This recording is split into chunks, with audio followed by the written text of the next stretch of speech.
Amém. Andava perdido. Agradecer ao Senhor, porque Ele nos ama e nos encontra. Isso é realmente uma grande bênção. Eu quero continuar desafiando os irmãos, ainda pegando o gancho sobre a EBD. Nós fizemos aqui o desafio de ler a Bíblia inteira em um ano. Já lemos o primeiro livro, então você que se atrasou, não desista, vale muito a pena. É uma caminhada riquíssima, ter o privilégio de ler a Bíblia inteira e sempre destacando. Nós aqui estamos estudando de maneira cronológica. Então, saímos de Gênesis, entramos em Jó, né? Então, você que quer saber mais sobre isso, venha para a EBD. Vou deixar aí para você sempre essa curiosidade. Por que não ir para Êxodo? Então, é um grande desafio. Nós começamos Jó essa semana. Ainda dá tempo, ainda dá tempo. Graças a Deus por isso. Quero convidar os irmãos a abrirem suas Bíblias no livro de 2 Samuel. Nós temos estudado personagens, não mais uma série em um livro, mas alguns personagens do Antigo Testamento. E nós estamos finalizando o mês da EBD. E em maio nós damos o destaque para o mês da família. Inclusive já anunciando, né, esse ano as coisas melhoraram, graças ao Senhor, e já comunicando que vamos fazer no último domingo de maio o culto da família, aquele culto que nós fizemos há um tempo atrás, onde fomos desafiados a trazer parentes. Vamos repetir isso. Então já comece, já se coloque em oração aí, já coloque no seu coração um alvo, ou dois, enfim, que o Espírito Santo guie. E no último domingo de maio, nós vamos encher aqui esta igreja com a nossa família, com pessoas do nosso sangue. Nós vamos trazer o Evangelho até elas. Amém? Achei fraco, vocês não estão empolgados no negócio de família. Amém? Agora sim, vamos orar. E já antecipando um pouco, nós vamos ver algumas questões familiares com um personagem que tem um nome diferente, e uma história profunda. 2 Samuel, capítulo 3, a partir do versículo 1, nós vamos ver a história de um dos filhos de Davi. O filho de Davi, com certeza, mais conhecido é Salomão. Não é esse. Hoje nós vamos ver outro filho de Davi. Então, 2 Samuel, capítulo 3, a partir do versículo 1, diz o seguinte: assim começou uma longa guerra entre a família de Saul e a família de Davi. Com o tempo, Davi se fortaleceu cada vez mais e a família de Saul foi se enfraquecendo. Estes são os filhos de Davi que nasceram em Hebrom. O mais velho era Amnon, filho de Aionã, de Jezreel. O segundo era Daniel, filho de Abigail, a viúva de Nabal, do Carmelo. O terceiro era Absalão, filho de Maacá, filha de Talmai, rei de Gesur. O quarto era Adonias, filho de Egite. O quinto era Cefatias, filho de Abital. E o sexto era Iltreão, filho de Eglá, esposa de Davi. Todos estes filhos de Davi nasceram em Hebrom. Então, quero destacar, e nós vamos ver um pouco hoje, sobre a história de um dos filhos de Davi, o filho chamado Absalão.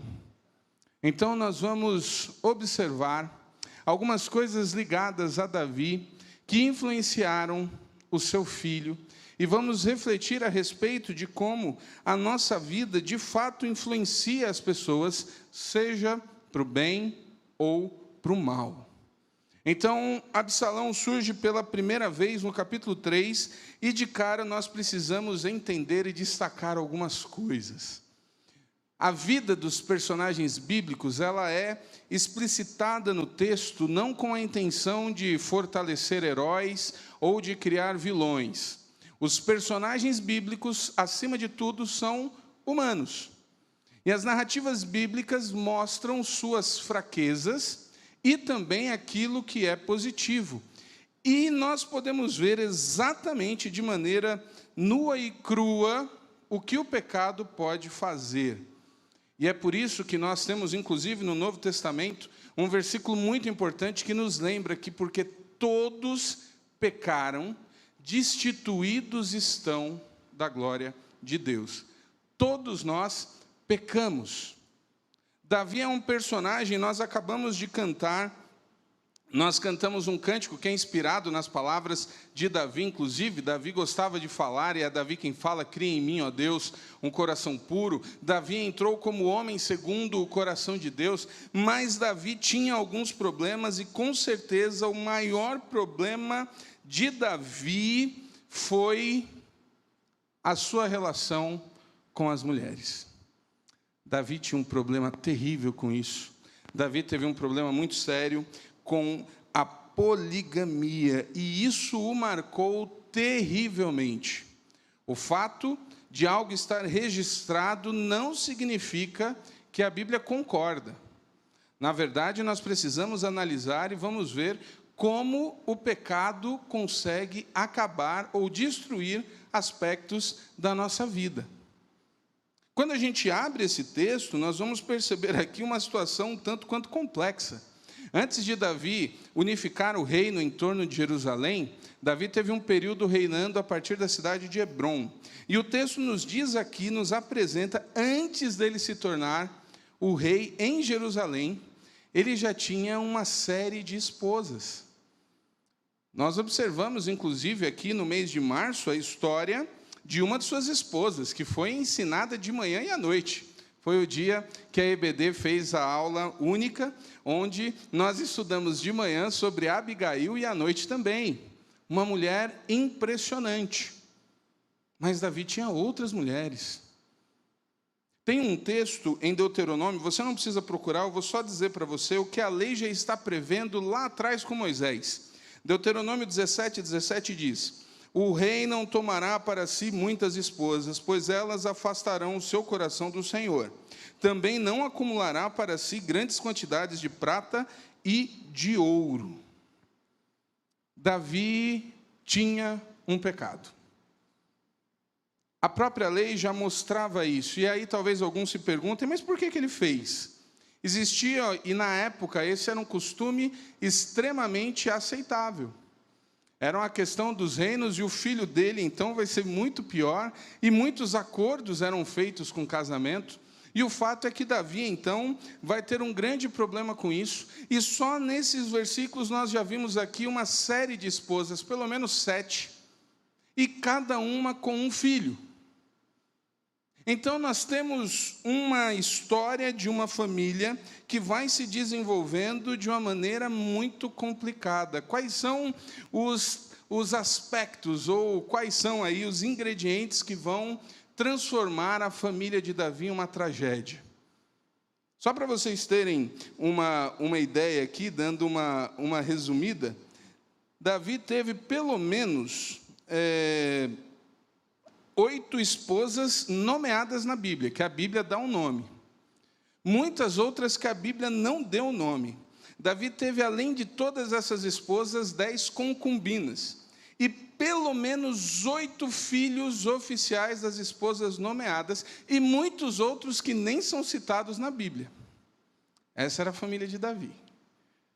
São aspectos que, às vezes, nós não conhecemos. Aí você junta o fato de que Davi reinou ali na casa dos 40 anos, 40 e alguma coisa, pelo menos os primeiros 20 anos do reinado de Davi são dedicados à guerra. Davi estava em guerra. Davi, nesses primeiros 20 anos, ele vai ali derrotando todos os inimigos de Israel, ele vai expandindo as fronteiras, ele vai conquistando as cidades, ele vai fazendo coisas impressionantes, mas era uma vida extremamente agitada. Então, Davi era um guerreiro, Davi era um rei, e dentro da sua casa, dezenas de mulheres com filhos. Como é que vocês acham que Davi conseguiu organizar todos esses fatores? Não conseguiu. Eu só consigo lembrar, estudando, uma família tão... Na verdade, a de Davi ainda é um pouco mais. Mas eu só consigo lembrar de uma família tão estranha quanto a família de Jacó. Lembram de Jacó? Jacó, suas mulheres e suas escravas, os filhos de suas mulheres, os filhos de suas escravas. Qual foi o resultado? 10 se juntaram e mandaram um vendido como escravo. Mas isso é Jacó no meio do nada. Imagina o clima na casa de um rei. Porque existiam aspectos na casa de um rei bem diferentes do cidadão comum. Porque existia um negócio chamado reino. Existia algo chamado herança, herdeiro, futuro rei, família. Então imagine todas as tensões daquelas mulheres ali que viviam entre si e dos filhos que queriam ou não ser o futuro rei, ou então a expectativa do que iam ganhar. A vida familiar na casa de Davi devia ser uma tragédia. Fora que Davi não conseguia dar muito tempo. Então os primeiros 20 anos do reinado de Davi são extremamente agitados, e nesse período seus primeiros filhos crescem, inclusive o nosso personagem chamado Absalão. Avance um pouquinho aí, no capítulo 13, nós vamos ver algumas informações a respeito de Absalão. Capítulo 13, a partir do versículo 1, nós vamos vendo o que vai acontecer. Absalão, filho de Davi, tinha uma irmã muito bonita chamada Tamar. Aminon, outro filho de Davi, apaixonou-se por ela. Aminon ficou tão obcecado por Tamar que adoeceu. Ela era virgem e Aminon imaginou que seria impossível possuí-la. Contudo, Aminon tinha um amigo muito astuto, seu primo Jonadab. Ele era filho de Simeia, irmão de Davi. Certo dia, Jonadab disse a Aminon: qual é o problema? Por que o filho do rei parece tão abatido todos esses dias? Aminon lhe respondeu: estou apaixonada por Tamar, irmão do meu irmão Absalão. Olha aqui o que está acontecendo dentro da casa do rei. Vocês entenderam bem o que está dizendo essa história? Davi era uma pessoa extremamente focada para o reino. No decorrer desses 20 anos, Davi foi vencendo todas as batalhas. E as pessoas que andavam com Davi, principalmente aqueles do tempo do deserto, do tempo da caverna, foram formando um grupo especial. Nós temos os chamados valentes de Davi, que eram aqueles homens que estavam ali na caverna de Adulão, e desses 300 homens, nós tínhamos um grupo de pelo menos 30, que era ali a tropa de elite de Davi. E assim como Davi, esses homens começavam a ganhar muito respeito, autoridade e bens pelo povo. Um dos personagens que fazia parte dessa tropa era Urias. E Urias também é brindado, e ele recebe, os textos anteriores vão mostrando que Urias ganha uma bela esposa, e a gente sabe no que isso vai dar, e também posses como todos os outros. E naqueles anos as coisas para Davi foram caminhando de maneira frenética. Enquanto tudo dava certo fora, dentro da sua casa, o negócio desandava. Então nós temos aqui um relato de que um dos irmãos, na verdade o filho mais velho de Davi, se apaixonou por sua meia-irmã. E era muito normal nestas famílias completamente disfuncionais que os irmãos de sangue, com o mesmo pai e mesma mãe, se unissem mais. Então era natural que aqueles que tinham ali, que eram filhos da mesma mãe, se aproximavam. E Absalão era muito próximo da sua irmã chamada Tamar. Era tão próximo que a Bíblia diz que ele teve uma filha e colocou no nome da sua filha o nome da sua irmã, Tamar. Então isso mostra o nível de intimidade e de amor que ele tinha pela sua irmã. Então as coisas dentro da casa estão absolutamente descontroladas. No meio da infância e adolescência desses primeiros filhos, acontece um outro fato terrível, que é o adultério de Davi com Betseba. Davi já tinha várias mulheres e concubinas. E além de tudo isso, Davi ainda se apaixona pela esposa de um de seus melhores amigos. Urias fazia parte do grupo principal de Davi. A situação familiar era realmente trágica, porque esse pecado em especial ele foi descoberto publicamente. O que Davi faz com Urias é um negócio muito terrível. E aquilo tirou de Davi toda e qualquer autoridade moral sobre a sua casa, que ele já não tinha. Quando as coisas começam a acontecer dentro da casa de Davi, sabe o que Davi faz? Nada. A notícia de que um dos irmãos se apaixonou pela irmã começa a rodar. O que é que Davi faz? Nada. Nós começamos a observar, então, coisas absolutamente terríveis, e todo aquele guerreiro valente, destemido, que derrotou gigantes, que não perdia uma batalha, toda aquela figura era da porta para fora. Dentro de casa, Davi não fazia nada. A história prossegue e, de fato, nós temos um grande problema, porque Amnon, então, estupra sua irmã. Na narrativa bíblica, ela vai mostrando isso, e ele, já por causa, e o texto que nós lemos aqui, deixa claro um detalhe, né? Influência de um primo. As amizades, as influências daqueles que não temem o Senhor. Esse primo, se estivesse no caminho do Senhor, ao descobrir uma história tão terrível, ele daria um conselho completamente diferente. Porque esse primo aqui vai aconselhar ele a concretizar o seu desejo. Não é muito diferente do que a gente escuta aí fora, hein, gente? Quando nós vamos conversar com amigos, e infelizmente, até às vezes, gente da própria igreja, parece que o diabo se levanta ali, né? E ao invés de dar conselhos positivos, nós vemos a turma dizer: é isso mesmo, vai atrás do que você quer, você tem que ser feliz. Vai atrás mesmo, né? Ou então, larga tua esposa, larga teu marido, vai atrás de quem você quer. Ah, mas outro é casado, não importa, o outro está fazendo ela infeliz, você pode. É o que mais acontece por aí. São conselhos visando, de fato, acabar com aquilo que Deus instituiu. A gente precisa lembrar que, desde o Jardim do Éden, Deus instituiu padrões. Deus criou ali, Deus fez, é assim e assim. O correto, o manual do fabricante aqui diz isso. Hoje nós vemos as discussões aí, que quando você fala e você vai de acordo com a palavra do Senhor, o mundo literalmente cai nas nossas cabeças. Nós somos chamados de todo tipo de coisa, né? Radicais, extremistas, conservadores, obtusos. Uma vez eu fui chamado de obtuso. E eu fiquei triste, porque na hora eu não sabia o que era obtuso. E depois eu fui descobrir. E quando eu descobri, eu fiquei mais triste ainda, né? Obtuso é aquela coisa ultrapassada, é aquela coisa antiga, aquilo rudimentar. Eu falei: olha só, acabou comigo. Tá?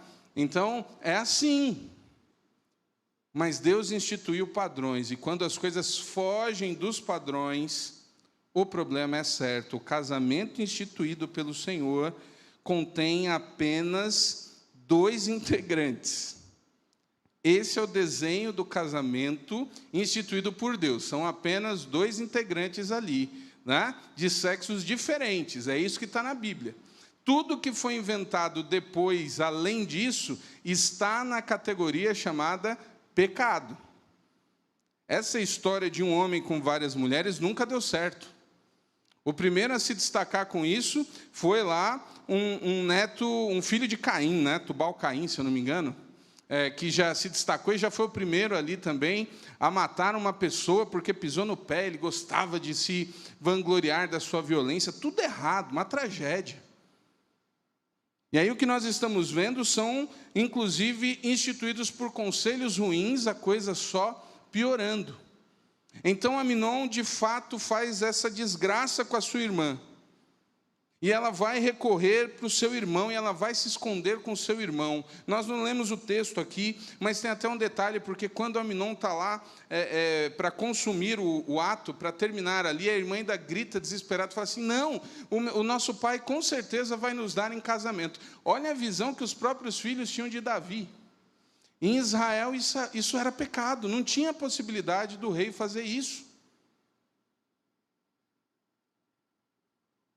E Absalão espera, o texto vai nos deixar claro ali na sequência.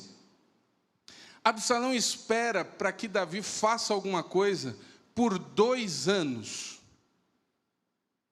A história corre, Davi descobre o que Aminon, seu filho mais velho, futuro rei, se tudo continuasse daquele jeito, descobre que ele violentou sua própria irmã. O texto diz que Davi fica muito irritado com seu filho, e sabe o que Davi faz? Nada. Absolutamente nada. Absalão é jovem. Absalão está cada vez mais revoltado com o seu pai. Aquela figura que é admirada no reino, dentro de casa é um fracasso. E a ira, e o grande problema nosso com a amargura é porque a amargura não tratada no coração, ela começa a aumentar. Ela vai crescendo, tanto que no Novo Testamento vai ter uma expressão chamada raiz de amargura. Queridos, mágoa não tratada cresce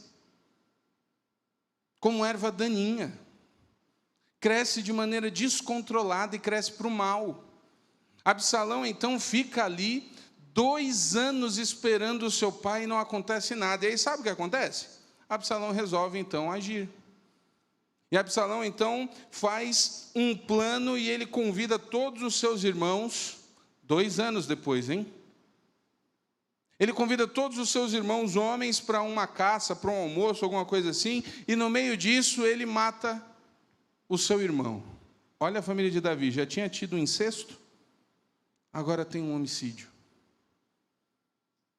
É isso que está acontecendo na família do homem segundo o coração de Deus. E detalhe, tudo isso havia sido profetizado quando o profeta Natã foi lá e falou para ele do pecado. Uma das consequências de Davi, quando o Senhor o cobra, é a sua família. A família está toda desestruturada. E aí não é porque foi uma maldição hereditária. Às vezes a gente fica com medo. Por muito tempo no Brasil, circulou essa teologia, essa questão das maldições hereditárias, coisas que vão passando de maneira espiritual, e aí alguns acabam até se sentindo vitimizados, porque é uma herança que vem lá. Não, isso é consequência total dos erros de Davi. Davi jamais deveria ter tido aquele número de mulheres. Não dá certo. Os maridos não precisam responder de maneira audível, mas seja bem sincero, uma esposa é uma grande bênção na nossa vida. 10, 15, mesmo sendo rei. Que loucura, imagina a casa daquele homem na época que as mulheres estavam zangadas. Tinham 30 mulheres naquela casa, ele devia, todo dia tinha uma mulher lá mais zangada do que o normal. Aquele negócio não devia ser fácil, não. Mas não é só por isso. Não é só por essas questões. Mas não tem condição, o homem não foi criado para isso. A família não foi projetada para ser assim, com rivalidade, com ódio, com concorrência. Família é outra coisa. Na narrativa bíblica, no capítulo 13, lá embaixo, no versículo 37, nós vamos ter a seguinte informação. Davi chorou muitos dias por seu filho Aminon. Absalão fugiu para a terra de Talmai, filho de Amiúde, rei de Gesur, onde permaneceu por 3 anos. E o rei Davi, conformado com a morte de Aminon, abandonou a ideia de perseguir Absalão. Então aqui, Absalão vai para a casa do seu avô. É esse o detalhe, ele vai para a casa da família, ele foge. Olha só, nós já tínhamos 2 anos da tragédia primeira, de Tamar com o seu irmão. Passaram-se mais 3, agora de uma tragédia piorada. O que é que Davi faz nesses 3 anos? O que o texto está dizendo que ele fez? Chorou. Só isso. Ele não foi atrás de Absalão. Absalão fugiu para a casa do seu avô. Mas se Davi de fato quisesse, poderia perseguir e trazer Absalão. Nada. 5 anos de total inabilidade aqui. Davi não faz nada. A sua família está completamente quebrada e Davi não faz nada. E por 3 anos, então, Absalão, que não tinha uma figura paterna dentro da sua casa, vai ficar com um rei. A Bíblia diz que é o rei de uma cidade importante, fora do povo. Esse rei não gostava de Davi. Por questões óbvias, a sua própria filha não era bem tratada. Qual é o pai que gosta de ver a filha envolvida em um casamento ruim? Davi era um péssimo partido, apesar de rei. O que vocês acham que esse avô ficou falando para o filho? Porque agora a gente tinha um problema lá para resolver. O filho mais velho, herdeiro por natureza, havia morrido. Absalão estava na fila. Absalão era o terceiro. Só faltava mais um. Nada. Por 3 anos, então, Davi não faz nada. Até que, finalmente, depois desses 3 anos, Absalão retorna agora para Jerusalém. Na sequência do texto, no capítulo 14, nós vamos ter uma descrição muito interessante de Absalão. Capítulo 14, versículo 25 e 26. Olha o que a Bíblia fala de Absalão. Não havia nenhum homem em todo Israel tão elogiado por sua beleza como Absalão. Era perfeito da cabeça aos pés. Cortava o cabelo uma vez por ano por causa do seu peso. 2,4 quilos, segundo o peso real. Absalão tinha 2 quilos de cabelo. Eu não consigo nem imaginar o que é isso. Graças a Deus, né? Haja Black Power, né? Aquele esquemão assim. Já pensou? Esse texto acaba comigo, porque além de dizer que ele era perfeito, mexe numa grande tristeza que eu tenho, que é a questão do cabelo. Meu sonho era sentir o cabelo balançar com o vento. Sabe assim? Aquelas pessoas que o vento vem, elas fazem assim, e o cabelo... Sabe essas coisas assim? Nunca vou saber. Nunca vou saber. Mas tem gente que é assim, né? Que você pega e faz assim no cabelo e fica lindo. E você passa meia hora penteando e você sai frustrado.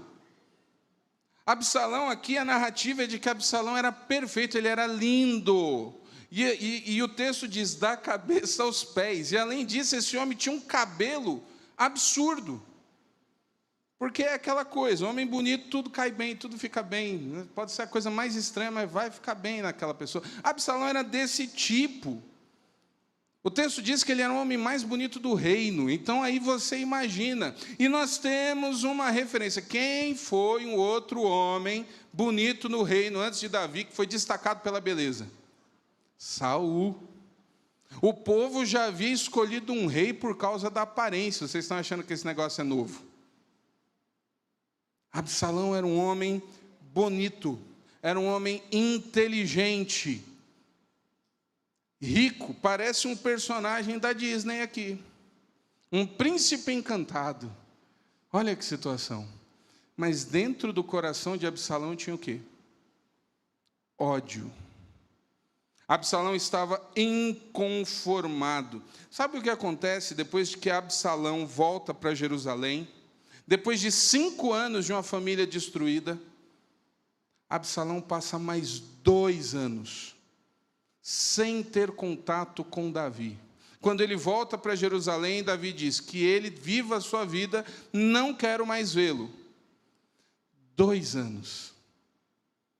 Davi não faz nada. Então começa com 2, passa para 5, lá se vão 7 anos. E Davi não troca uma única palavra com Absalão. Consegue imaginar o que é isso num coração que já está arrebentado? Depois de muita insistência, nós vamos ver e vamos descobrir que Absalão forma a sua família.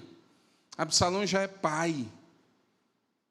O encontro de Davi com Absalão, depois disso, depois desses 7 anos, é horroroso. Davi chama Absalão no reino e tudo que Davi faz é dar um beijo no rosto dele e também não fala mais nada. Depois desses 7 anos de ausência, Absalão enfim resolve seguir os conselhos do seu avô. Absalão vai todo dia para a porta do palácio. E a Bíblia já tinha dado a letra, Absalão era muito bonito. Absalão era o príncipe. Imagine você agora as pessoas chegando de todas as partes do reino para resolver os seus problemas, e com toda a burocracia, porque administrar um reino, isso é complicado. Imagine você agora o efeito que um príncipe maravilhoso tem em um povo sofrido, que ao contrário do rei, ele para, aperta a sua mão, te chama pelo nome e pergunta: o que você está passando? O que vocês acham que vai acontecer no meio do povo? Davi está lá, não faz nada. Davi não tinha mais acesso ao povo como antes, e o seu filho todo dia está lá conversando, e as pessoas contando os seus problemas, e ele dando conselhos. Absalão começa a minar a autoridade do próprio pai. Absalão começa a se levantar como uma pessoa que quer o trono, porque Absalão tinha uma comodidade. Absalão não reinava. Então existem questões que para aqueles que estão de fora é muito mais cômodo, é muito mais fácil quando você está simplesmente de fora, sem ter que se preocupar com todas as variantes das situações, dizer o que se deve fazer. É a coisa mais comum que tem. Eu acho que tinha que fazer isso, isso e isso. Não, porque o líder tinha que ser assim, o líder tem que ser assado. E chega na hora, você não tem preocupação alguma com consequência. Enquanto que o líder de forma, o líder que está ali de fato com as responsabilidades, analisa uma série de coisas. Então, para Absalão estava muito fácil. E isso começa a dar certo. O povo se apaixona por Absalão. Porque além de muito bonito, ele era atencioso. Perfeito, né? Imagina só. A Bíblia não disse, ele puxou ali as questões do pai com relação a mulheres, né? Vai ter um capítulo muito triste a respeito de um conselho que ele recebe, mas nós não sabemos se de fato ele tinha montado ali o seu harém particular. Mas olha aqui o que acontece no capítulo 15, versículo 12. Enquanto Absalão oferecia os sacrifícios, mandou chamar Aitofel, um dos conselheiros do rei que vivia na cidade de Gilo.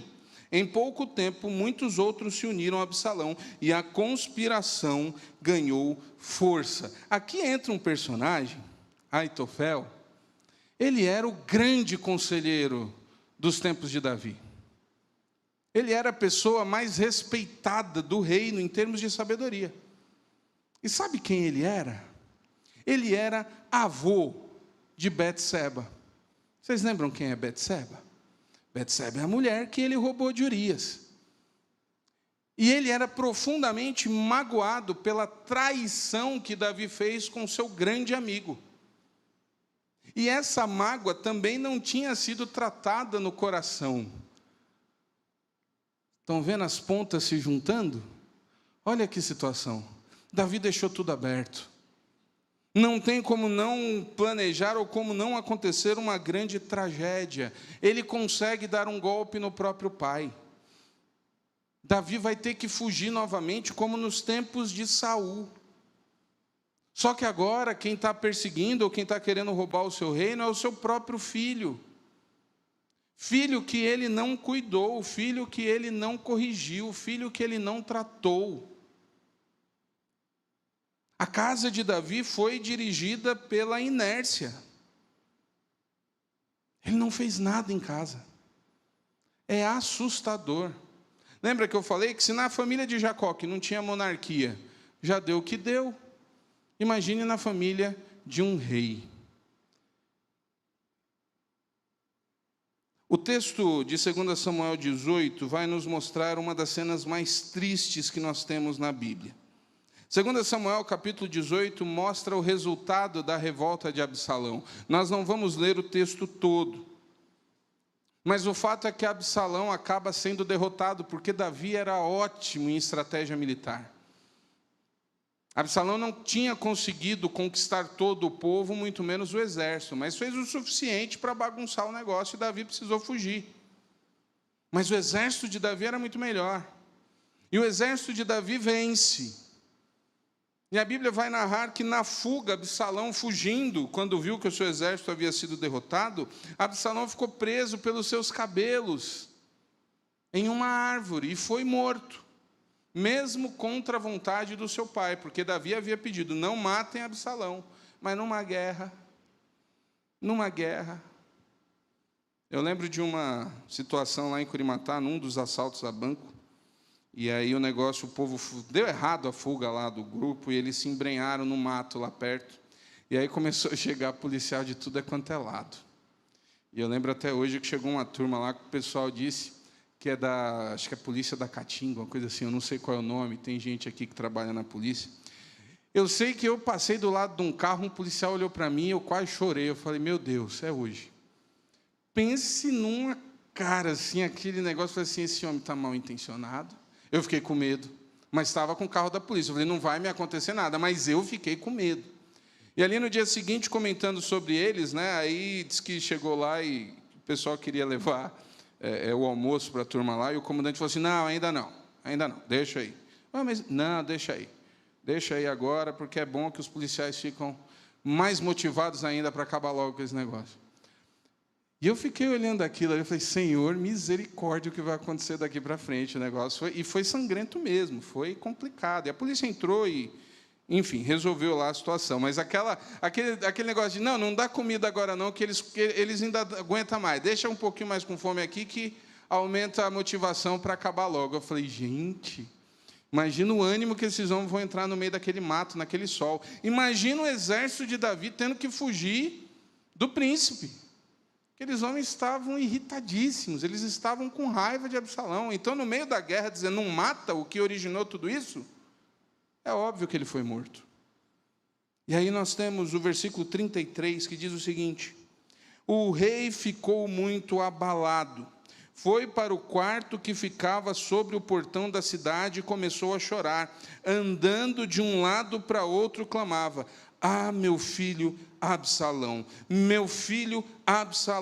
quem me dera eu tivesse morrido em seu lugar, ah, Absalão, meu filho. Davi teve um grande problema na sua vida, mas isso não torna o grande vilão. Davi se resolvia com Deus. Davi, inclusive, reconhecia. Davi se arrependia. E quando nós temos essa narrativa, o sofrimento de Davi é real. É provável que o peso daquela tragédia que ele fez com o seu amigo Urias ainda tivesse ali, é capaz que ele ainda se lembrasse das palavras do profeta que disse, a espada não se apartará da tua casa.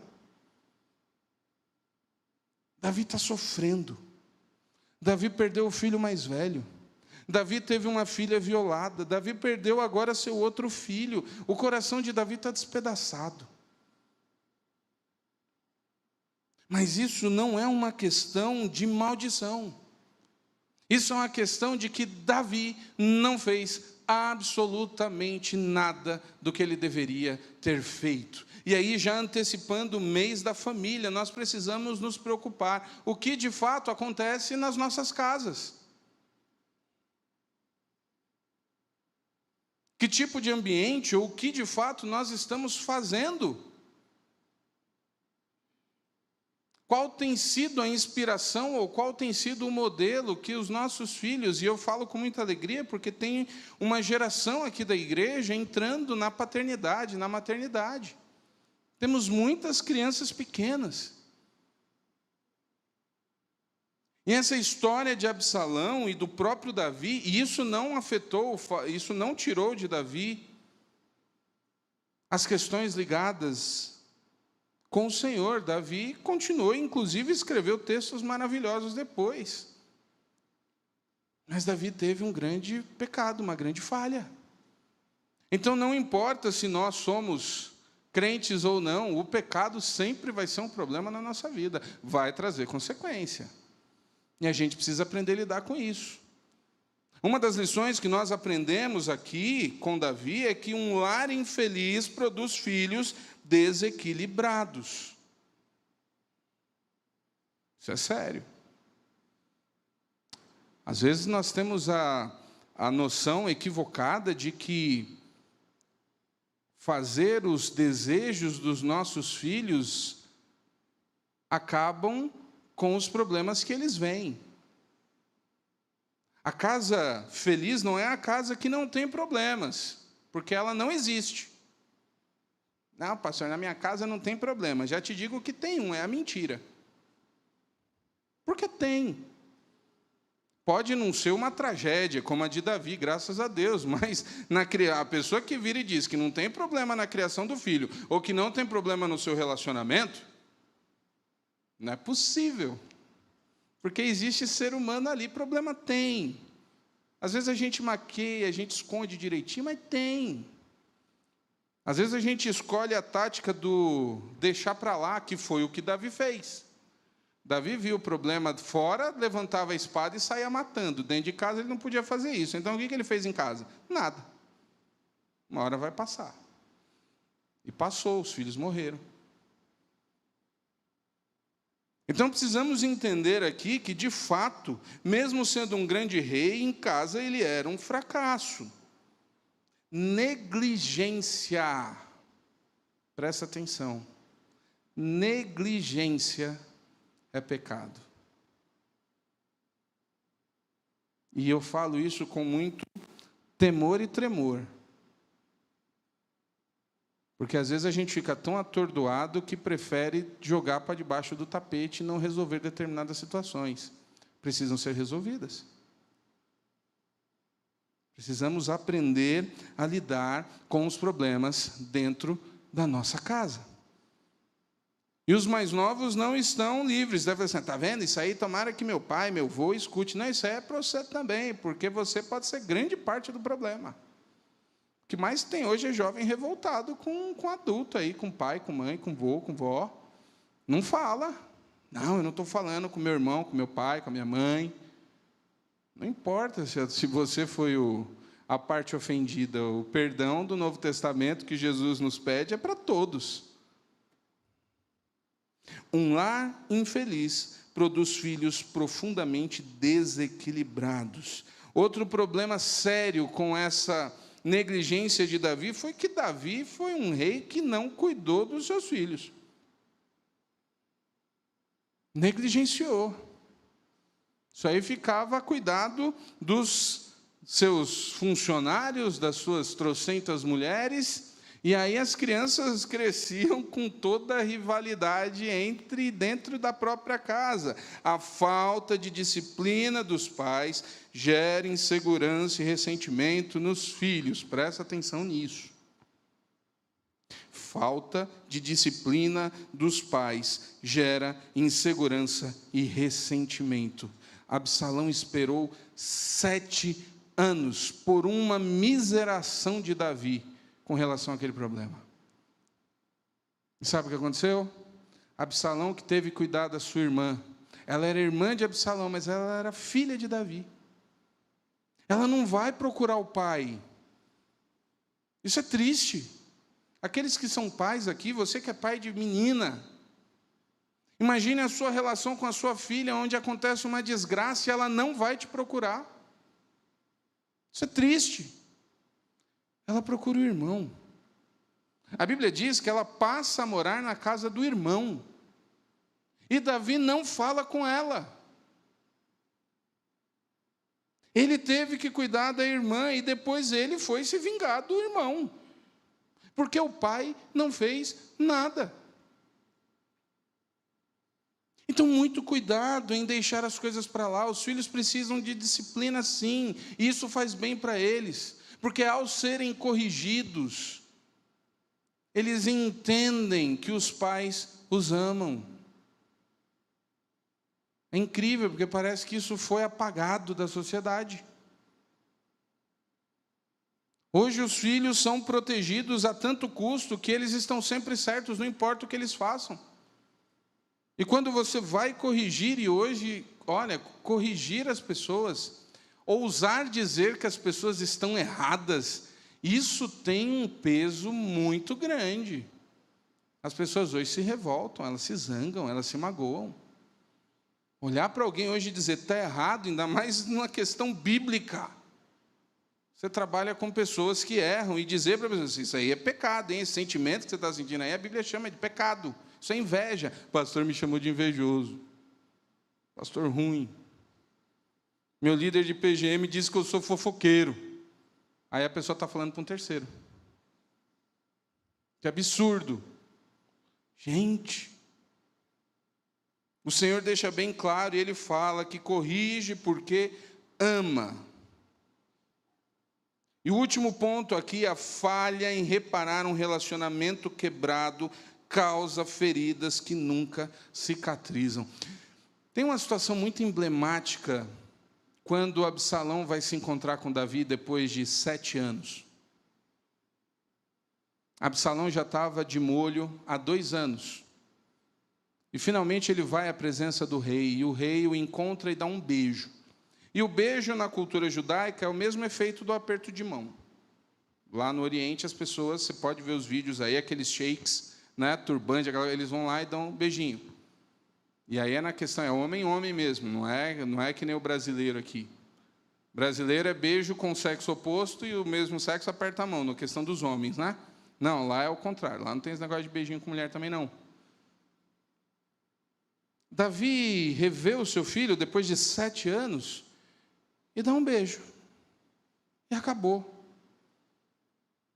Mas isso depois de 2 anos. Quando a gente vai para o Novo Testamento, nós temos uma situação de um pai que tem um reencontro com um filho, numa parábola de Jesus, o filho pródigo. Vocês lembram qual é o comportamento do pai? O pai fica na porta esperando todos os dias que o seu filho um dia volte. Ele não sabia quando seria, mas ele sabia que o filho um dia voltaria. O filho saiu, fez tudo de errado, gastou todo o dinheiro, foi para a sarjeta, mas ele volta. O pai não foi atrás. Vamos destacar isso aqui. O pai não foi lá na sarjeta buscar o filho. O filho levantou e voltou. Mas quando o filho volta, quando o pai vê o filho voltando para casa, o que é que o pai faz? O que o pai faz? O pai vai ao encontro, abraça, diz que ama, troca as vestes, oferece uma festa. Quando Absalão volta para casa, Davi não faz nada. Davi não vai nem ver. Davi não dá uma bronca. Davi não manda prender.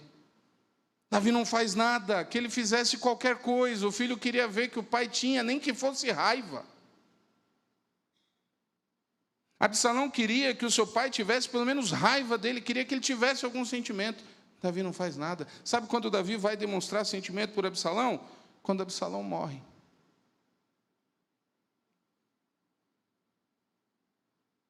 É muito diferente do pai que nós temos, que Jesus ensina e que Jesus mostra. Portanto, a gente precisa entender, por mais que machuque o nosso orgulho, que os relacionamentos quebrados precisam ser restaurados. Nem sempre isso se faz na hora, mas eles precisam ser restaurados, porque as feridas não cicatrizadas, elas ficam terríveis. Às vezes a gente fica profundamente revoltado e abalado, e a ferida aberta causa rebeldia. Absalão vai se tornar rebelde. Feridas não tratadas criam aquela vontade de dar o troco, de vingança. E aí a coisa só piora. Precisamos aprender a resolver relacionamentos quebrados. E isso só é possível de fato com a ação do Espírito Santo. A Bíblia narra essa história trágica de Davi para nos ensinar. Davi sofreu muito. O final de Absalão, o final da rebeldia, porque os atos, e a gente precisa entender isso, os atos equivocados de Davi não justificam os atos errados de Absalão. Porque às vezes a gente quer pensar e raciocinar, então Absalão matou o irmão, claro, o irmão fez um mal terrível à irmã que ele amava, então Absalão, beleza nada. Absalão pecou. Absalão vai buscar o lugar do pai ainda em vida de maneira completamente equivocada, porque ele está magoado com o pai. Então, beleza, Absalão está certo, justifica nada, pecado. A maneira como Absalão trata Davi como rei é completamente diferente de como Davi tratava Saul. Lembra de como Davi tratou Saul? Davi não assumiu o reino antes de Saul ser morto. Davi teve a chance de matar Saul e Davi não mata e diz: ai de mim, quem sou eu para tocar no ungido do Senhor? E nesse texto aqui, nesse caso, a questão do ungido vale mesmo, porque Saul havia sido ungido por Samuel, era um rei escolhido e era Deus que ia tratar com ele. Absalão não, Absalão quer que o seu pai morra, é pecado. Os traumas que nós ganhamos, infelizmente, que nós desenvolvemos na nossa vida, não justificam o nosso pecado. Então, se você passou por qualquer situação que tenha gerado um trauma, o trauma precisa ser tratado. Deus sabe que você sofreu, mas se esse trauma gera em você uma ação pecaminosa, teu pecado não está justificado. Só existe uma maneira do pecado ser justificado, é a cruz de Cristo. Então, se você cresceu e na tua maneira que você cresceu, você desenvolveu um coração orgulhoso, continua sendo pecado. Se você desenvolveu um coração invejoso, continua sendo pecado. Erro nenhum justifica outro erro. Relações quebradas estão quebradas dos dois lados. Esse exemplo da família de Davi deve nos fazer refletir a respeito da nossa família e da nossa vida. Que tipo de relação nós temos com os nossos filhos? Que tipo de casa nossos filhos terão lá no futuro? Como é que serão os casamentos dos nossos filhos baseados na nossa vida? E para aqueles que ainda são apenas filhos, qual é a sua parcela de culpa nos conflitos que acontecem na sua casa? Porque se o seu pai tem errado, não justifica você também estar errado.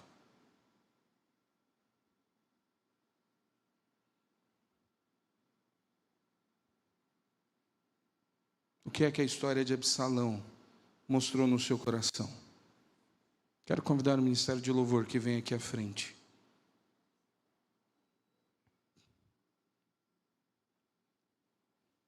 Apesar de ser uma história de pai e filho, ela tem lugar para todo mundo. Talvez você tenha se identificado com o pai que está observando e vendo a coisa desandar e não consegue fazer nada.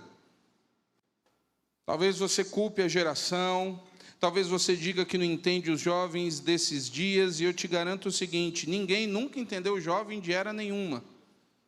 Os seus pais também tinham problema com você quando você era jovem, eles também tinham dificuldade em te entender. E os avós, então, os avós, problemas geracionais sempre vão existir. A Bíblia diz que nós precisamos resolver.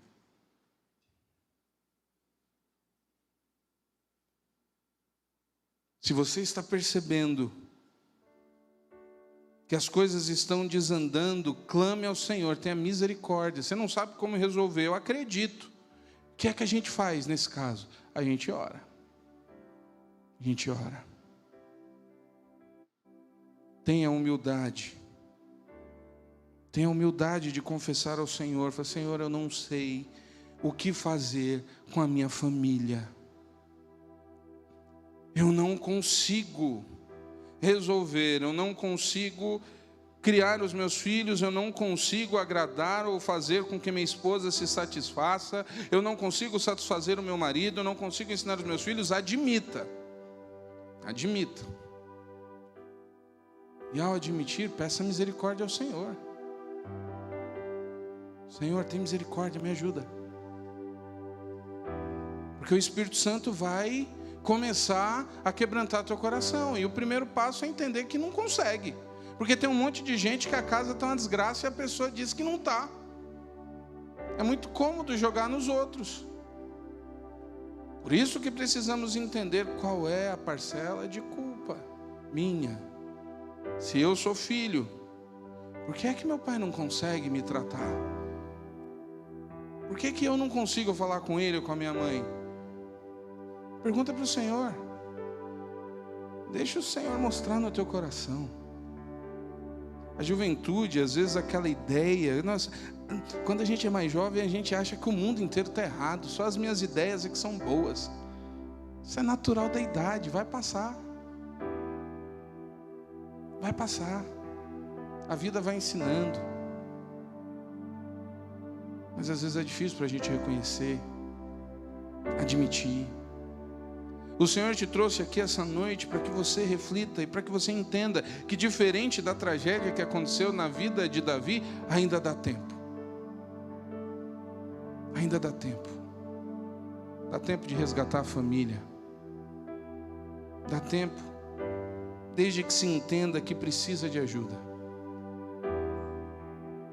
Feche seus olhos. Eu não sei o que o Senhor está colocando aí no seu coração, mas escuta. Escuta. Porque talvez, e é bem provável, que o problema esteja aí dentro do seu e não do outro. Reconheça. Reconheça. E não tenha dúvida que um coração quebrantado continua atraindo ao Senhor. Davi fez tudo isso, mas Davi reconheceu o seu erro. Davi se quebrantava e o Senhor cuidou. Então, há esperança.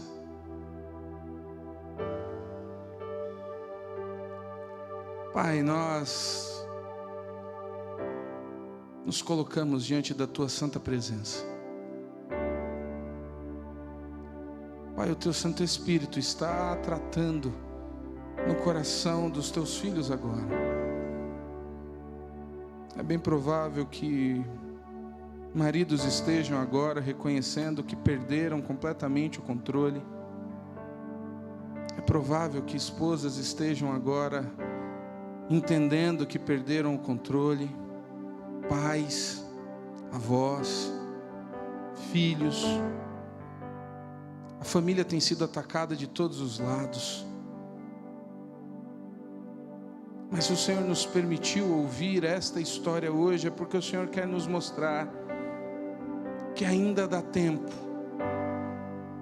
Então desperta nos nossos corações o desejo, Pai, de transformarmos o que é preciso transformar e colocarmos, Pai, pelo poder do sangue de Jesus, o futuro das nossas famílias, o futuro dos relacionamentos dos nossos filhos e filhas. Pai, que nenhuma relação nesta igreja entre pai e filho se torne como a de Davi com seus filhos, que os nossos filhos de fato tenham a vontade e a coragem de nos procurar, de dividir conosco. Pai, que se o respeito e a autoridade foi quebrada, como foi quebrada de Davi por causa do pecado, que seja restaurada pelo poder do sangue de Jesus.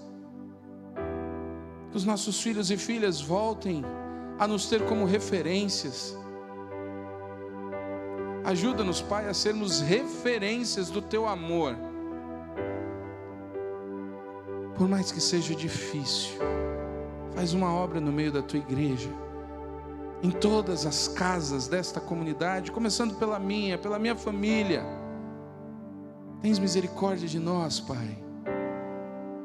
Tens misericórdia das crianças que estão agora ali reunidas, dos corações que talvez já estejam maltratados, dos exemplos que talvez já tenham sido quebrados. Toca no coração dos pais, das mães que aqui estão. Desperta.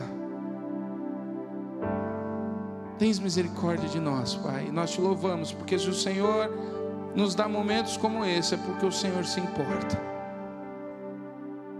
A Ti seja toda a honra e toda a glória. Assim nós oramos, no nome precioso de Jesus. Amém. Amém.